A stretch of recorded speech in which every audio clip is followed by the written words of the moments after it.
Deretsahang umapila si Pangulong Ferdinand Marcos Jr. sa publiko kaugnay ng lumalakas na protesta laban sa korupsyon at mariing inamin na kung hindi siya ang nakaupong Pangulo, malamang ay kasama rin siya ngayon sa mga nagrereklamo sa lansangan. Kasabay nito, ipinangalanan na niya ang chairperson ng bagong Independent Commission on Infrastructure na tututok sa investigasyon ng mga anomalya, lalo na sa kontrobersyal na flood control projects. Si Creseline Catarong magbabalita. Ipinahayag ni Pangulong Ferdinand Marcos Jr. ang kanyang pagkadismaya sa mga ulat ng korupsyon sa mga proyektong infrastruktura at sinabing nauunawaan niya ang galit ng publiko.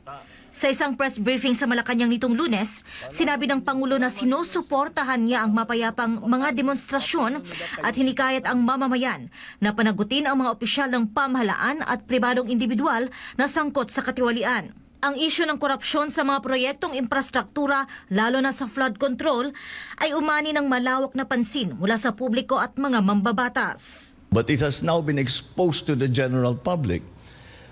Do you blame them for going out into the streets? If I wasn't president, I might be out in the streets with them. Inamin ng Pangulo na siya man ay galit, tulad ng mamamayan, at hinikayat ang lahat na magsalita at manindigan para sa hustisya. So, of course, they are enraged. Of course, they are angry. I am angry. We should all be angry. Because what's happening is not right.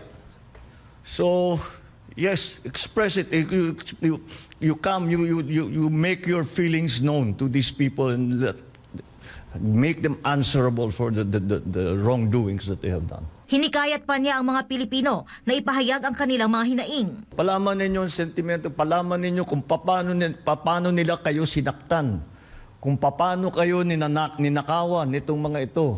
Palaman ninyo sa kanila, sigawan ninyo, lahat, gawin ninyo, mag-demonstrate. Gayunpaman, ipinaalala ng Pangulo na panatilihin ang kapayapaan sa mga kilos protesta.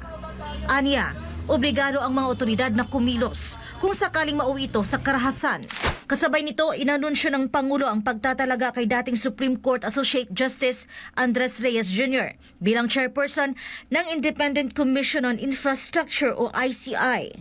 Magtutulungan ang ICI upang siyasatin ang mga kaso ng korupsyon sa flood control at iba pang proyektong infrastruktura.